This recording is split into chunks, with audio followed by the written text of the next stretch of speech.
एक बार की बात है, एक गांव में बल्लू नाम का आदमी रहता था। एक दिन अचानक से उसकी तबीयत खराब हो जाती है। हाय मर गया। अरे अरे कोई है? अरे भाई बचाओ, मेरे सीने में बहुत ही दर्द हो रहा है रे। हाय कोई है? अरे कोई मेरी मदद करो।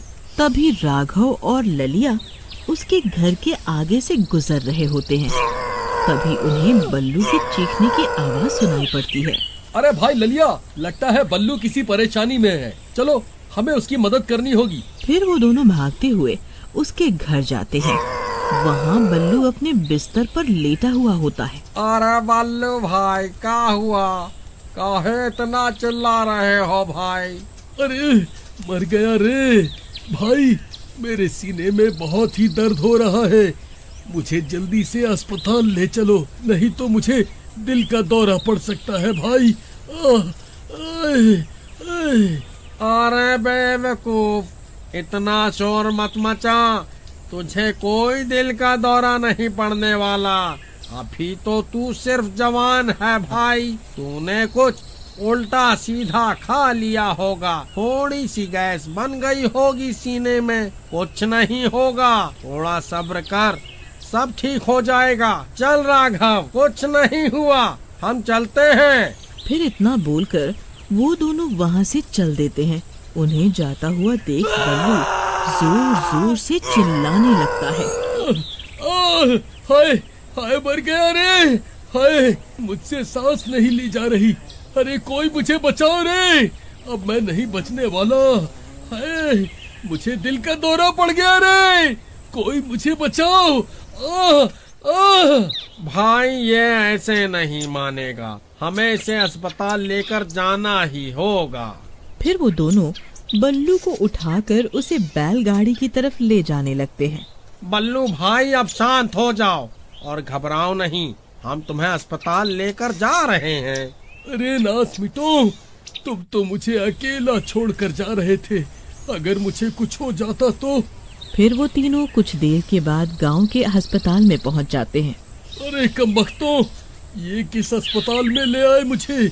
इस अस्पताल में जो भी भर्ती हुआ है वो आज तक जिंदा वापस लौट कर नहीं गया है। मैं यहाँ भर्ती नहीं होने वाला। अरे बल्लू भाई, अब ज्यादा दिमाग खराब मत करो। भर्ती होना है तो यहीं हो जाओ, यहाँ दूर दूर तक और कोई अस्पताल नहीं है भाई। फिर वो दोनों बल्लू को उठाकर अस्पताल के अंदर ले जाते हैं। वहाँ उन्हें एक नर्स मिलती है। नर्स मैडम, ये हमारा दोस्त है, इसे सीने में दर्द की शिकायत है। आप कृपया इसे यहाँ भर्ती कर लीजिए।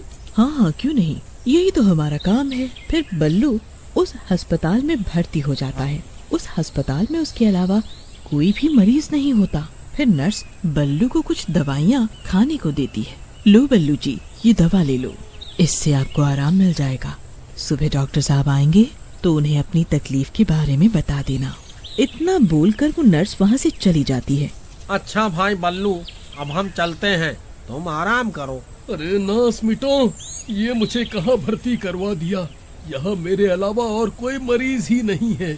मैं यहाँ अकेला नहीं रहने वाला। चुपचाप तुम भी यहीं लेट जाओ, सुबह होने पर तीनों एक साथ घर वापस चलेंगे। फिर रात होने पर अस्पताल में अजीब अजीब सी आवाजें आने लगती हैं। डर के मारे बल्लू की नींद खुल जाती है। वो बहुत डर जाता है। उसके बेड के नीचे एक चुड़ैल बैठी हुई होती है। ललिया और राघव गहरी नींद में सो रहे होते हैं और वो चुड़ैल बल्लू के बिस्तर के नीचे बैठकर गुर्रा रही होती है।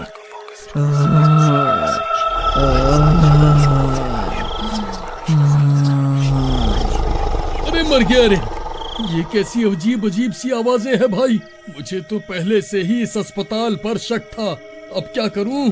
अरे नास बेटो, उठो, जल्दी उठो। घोड़े बेचकर सो रहे हो क्या? अरे कमबख्तों, जल्दी उठो। फिर बल्लू के चिल्लाने पर ललिया और राघव उठ जाते हैं।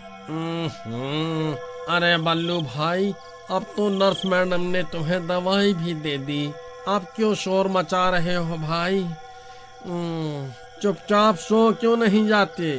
अरे भाई, मुझे डरावनी डरावनी आवाजें सुनाई दे रही हैं। तभी वो चुड़ैल गुर्राने लगती है।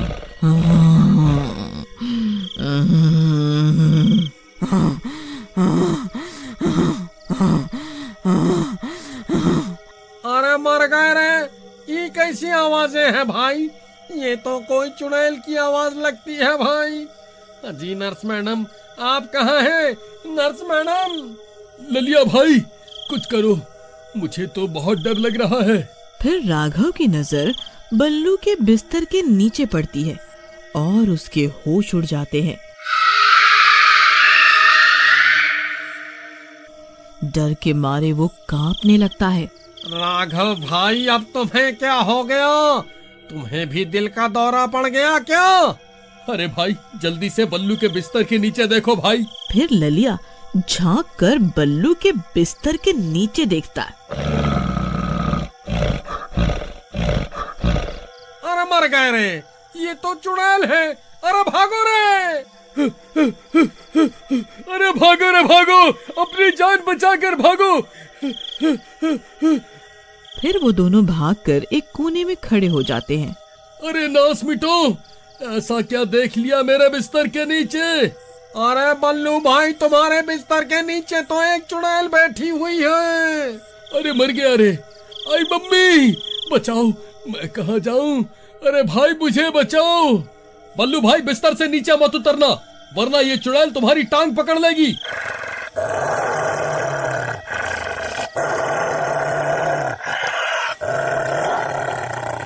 हाय रे, ये मैं कहाँ फंस गया रे। हाय, आज मैं नहीं बचूंगा। हाय, अरे नर्स जी, आप कहाँ हैं? जल्दी आइए नर्स जी, ओ नर्स जी। तभी वो चुड़ैल बिस्तर के नीचे से निकल जाती है। वो नर्स ही चुड़ैल होती है। क्या हुआ बल्लू जी, आपने मुझे बुलाया? अरे मर गए रे बल्लू भाई, ये नर्स मैडम तो चुड़ैल निकली। नर्स जी, कुछ नहीं हुआ। मैंने आपको कब बुलाया? मैं तो ठीक हूँ। भला मेरी इतनी हिम्मत कहाँ जो मैं आपको इतनी रात गए परेशान करूं। मुझे तो लगा आपने मुझे पुकारा है। नहीं नर्स जी, आपने जो मुझे दवाई दी थी उससे मैं बिल्कुल ठीक हो गया हूँ। अब आपको मेरे लिए परेशान होने की कोई जरूरत नहीं है। अब आप भी आराम कर लीजिए। ठीक है बल्लू जी, मैं यहीं बाहर ही हूँ। आपको कोई भी तकलीफ हो तो आप मुझे बुला लेना। जी ठीक है नर्स जी। अरे नास मिटो, मेरा मुंह क्यों देख रहे हो? जल्दी पीछे के रास्ते से निकालो। मैंने तो पहले ही कहा था, ये अस्पताल ठीक नहीं है। फिर वो तीनों पीछे के दरवाजे से भागने लगते हैं। अरे भागो रे, अपनी अपनी जान बचाकर भागो। ये तो भूतिया अस्पताल निकला। अरे भागो रे, अपनी अपनी जान बचाकर भागो। अरे भागो रे भागो, अपनी जान बचाकर भागो। फिर वो तीनों उस अस्पताल से अपनी जान बचाकर भाग जाते हैं। तभी उस चुड़ैल को उनकी आवाजें आ जाती है और वो भी उनका पीछा करने लगती है। तभी बाहर दिन निकल आता है और वो चुड़ैल सूरज की रोशनी की वजह से अस्पताल से बाहर नहीं निकल पाती। अरे बच गए रे, बच गए। आज तो बाल बाल बचे भाई। मैं तुम्हें नहीं छोड़ूंगी। एक बार रात तो होने दो, फिर तुम्हें मजा चखाऊंगी। मेरे अस्पताल से कोई भी मरीज आज तक जिंदा नहीं लौटा है। तुम भी नहीं बचोगे। तुम भी नहीं बचोगे। अरे ललिया भाई, ये चुड़ैल हमें नहीं छोड़ेगी भाई। डरो मत भाई, ये सूरज की रोशनी में अस्पताल से बाहर नहीं आ सकती। चलो, हमें अभी यहाँ से निकलना होगा। फिर वो तीनों किसी तरह वापस अपने गांव आ जाते हैं और फिर कभी भी उस अस्पताल की तरफ पलट के नहीं जाते। क्यों भाई बल्लू, कोई तकलीफ हो तो तुम्हें उस अस्पताल में भर्ती करवा दे भाई। अरे कमबख्त, ज्यादा मजाक मत कर। एक गांव में राजन नाम का एक आदमी छोटे से घर में रहता था। राजन एक दुकान पर काम करता था। रमा, अरे ओ रमा, बहुत भूख लग रही है, जरा कुछ खाने को तो दे दो। अजी मैं कहाँ से दूं? घर में कुछ भी नहीं है। हे भगवान, अब मैं क्या करूं? अभी तो तनख्वाह मिलने में भी काफी दिन हैं। इतने दिन तक हम क्या खाएंगे? मैं तो कहती हूँ कि शहर जाकर कुछ काम धंधा कर लो, यहाँ गांव में नौकरी करने से कुछ नहीं होगा। हाँ, अब तो मुझे भी यही लग रहा है। कोई नहीं, मैं कल ही शहर जाकर कुछ धंधा देखता हूँ। अगले दिन ही राजन शहर के लिए निकल पड़ता है। भरी धूप में चलते चलते राजन को बहुत तेज प्यास लगने लगती है। वो एक घने पेड़ के नीचे जाकर बैठ जाता है। तभी वहाँ एक पाव भाजी वाला आता है। हाँ भाई, एक पाव भाजी बनाकर दूं क्या? अरे भाई, मेरे पास तो एक फूटी कौड़ी भी नहीं है। अच्छा, तुम यहाँ के तो लगते नहीं हो। हाँ, मैं सीतापुर गांव से यहाँ शहर काम के सिलसिले में आया हूँ। मेरे घर में तो अब खाने को एक दाना भी नहीं बचा, इसलिए मैं यहाँ शहर आ गया। ये तो बहुत दुख की बात है। वैसे मैं तुमको अपने पास नौकरी पर रख सकता हूँ। मैं तुम्हें महीने के 6,000 रुपए दे दिया करूँगा। 6,000? अरे भाई, मैं तो खुशी खुशी ये काम करूँगा। गांव में तो बस मुझे 1,500 रुपए ही मिलते थे। 6,000 रुपए से तो मेरे घर की सारी परेशानी दूर हो जाएगी। ठीक है, फिर कल से तुम मेरी काम में मदद करना और तुम मेरे साथ मेरे घर में रह सकते हो। राजन पाव भाजी वाले के साथ ही उसके घर चला जाता है। वो उस घर में अकेला ही रह रहा होता है। राजन उस रात सुकून से सोता है। अगली सुबह राजन पाव भाजी वाले के साथ काम में मदद करने लगता है। उसके बाद वो बाकी काम में साथ मिलकर करते हैं। राजन पूरा मन लगाकर काम करता है। जब सारी तैयारी हो जाती है तो राजन पाव भाजी वाले के साथ ठेला लेकर पाव भाजी बेचने निकल पड़ता है। पाव भाजी, गर्मा गर्म पाव भाजी खा लो। एक बार खाओगे तो खाते रह जाओगे। धीरे धीरे पाव भाजी वाले के ठेले पर बहुत भीड़ लग जाती है। लोग ऐसे पाव भाजी खा रहे होते हैं जैसे फ्री में मिल रही हो। राजन को 1 मिनट का भी वक्त नहीं मिलता। पूरा दिन वो लोगों को पाव भाजी खिलाता है। एक के बाद एक गले में नोट भरने लगते हैं। शाम तक सारी पाव भाजी खत्म हो जाती है और पूरा गल्ला नोटों से भर जाता है। इतने पैसे देखकर तो राजन की आंख फटी की फटी रह जाती है। इतने सारे पैसे! इस पाव भाजी वाले की तो बहुत अच्छी कमाई होती है। अगले दिन राजन फिर से पाव भाजी वाले के साथ काम पर जाता है। रोज वो मन लगाकर काम करता है, पर धीरे धीरे राजन के मन में लालच आने लगता है। उसे लगता है कि पाव भाजी वाला इतना कमा रहा है और उसे तो सिर्फ 6,000 रुपए दे रहा है। ये तो बहुत कम है। अगर मैं इसके गल्ले से कुछ पैसे निकाल लूं तो इसे क्या पता चलेगा। उसी रात वो पाव भाजी वाले के कमरे में जाता है और उसके गल्ले से पैसे चुरा लेता है। अगले दिन पाव भाजी वाला देखता है कि गल्ले में पैसे कम हैं, पर वो ध्यान नहीं देता। पर उसके साथ ऐसा बहुत बार होता है और फिर उसे राजन पर शक होता है। एक दिन वो सोने का नाटक करता है और राजन को रंगे हाथ चोरी करते हुए पकड़ लेता है। वो उसी वक्त उसे घर से बाहर निकलने को कहता है, पर राजन गुस्से में लाल उसे जोर से धक्का देता है और उसे जान से मार देता है। हाँ, अब इसका ठेला मेरा हुआ। कल से मैं ठेला लगाऊंगा और खूब पैसे कमाकर अमीर बन जाऊंगा। राजन पाव भाजी वाले की लाश को वहीं घर के पीछे दफना देता है और मजे से उसके कमरे में आकर सो जाता है। अगले दिन वो सुबह सुबह उठकर पाव भाजी का सब सामान अकेले तैयार करता है और ठेला लगाकर पाव भाजी बेचने लगता है। पाव भाजी, गर्मा गर्म स्वादिष्ट पाव भाजी, आओ आओ जल्दी आओ। अरे, आज वो पुराना भैया नहीं आया क्या? अरे वो तो गांव गया हुआ है। अच्छा, चलो कोई नहीं, तुम मुझे 4 प्लेट पाव भाजी पैक करके दे दो। राजन पाव भाजी पैक करके ग्राहक को दे ही रहा होता है कि तभी वहाँ पाव भाजी वाले का भूत आकर खड़ा हो जाता है। राजन को वो भूत दिखाई नहीं देता, पर उस ग्राहक को तो साफ साफ एक भूत दिखाई देता है।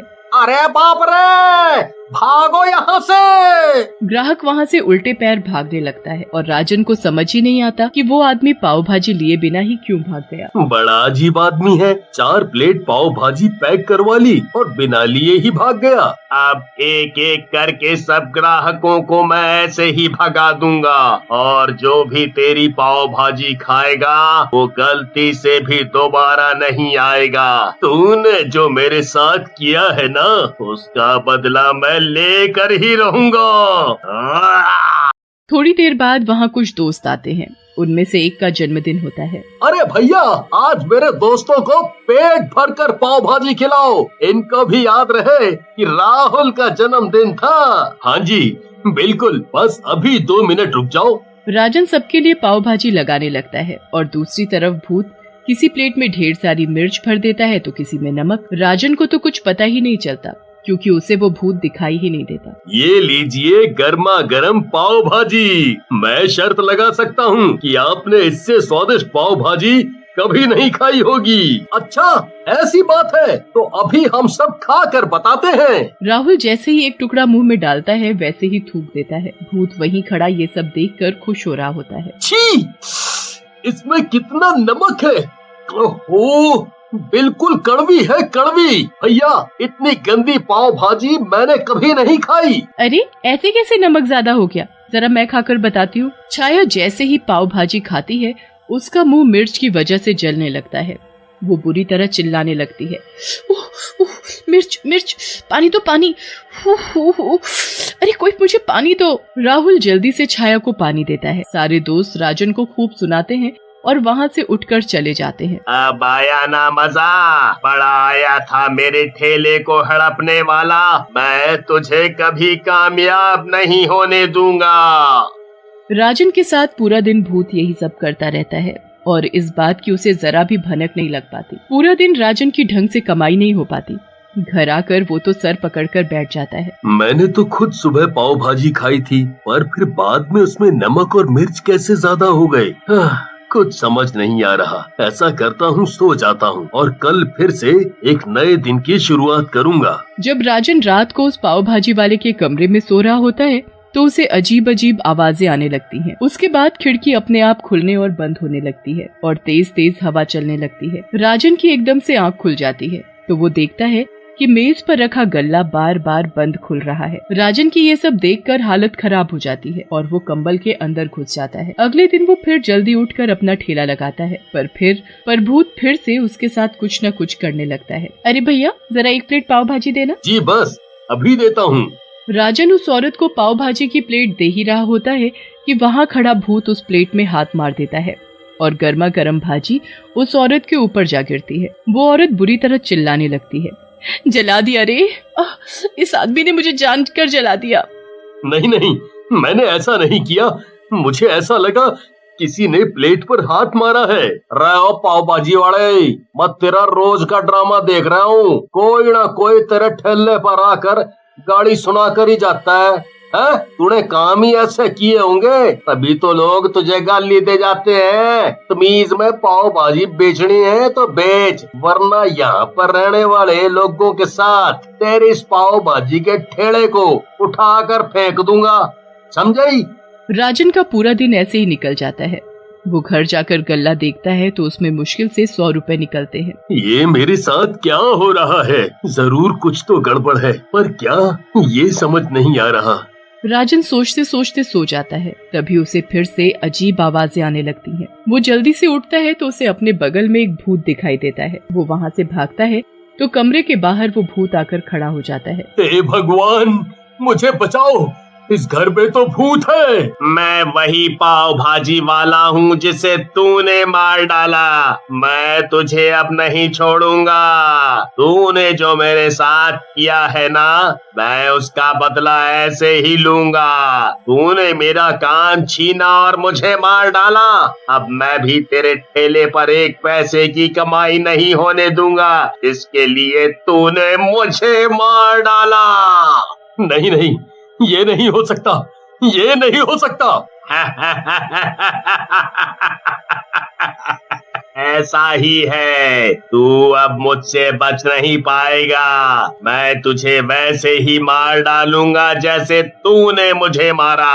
राजन को सब समझ आ चुका होता है कि उसके ग्राहक क्यों भाग जाते हैं। वो अपनी जान बचाने के लिए यहाँ वहाँ भागने लगता है, पर बार बार वो भूत उसके सामने आ खड़ा होता है। बड़ी मुश्किल से राजन उस घर से बाहर निकल पाता है। जैसे ही बाहर आता है वो सीधा अपने गांव जाकर ही सांस लेता है। वो सारी बात अपनी पत्नी रमा को बताता है। ये तो आपने बहुत ही बुरा काम किया, मुझसे गलती हो गई। वो हिम्मत करके उसी घर में वापस जाता है और उस पाव भाजी वाले की लाश को जमीन से निकालकर उसका अच्छे से क्रियाकर्म करता है, जिससे उसकी आत्मा को शांति मिल जाती है।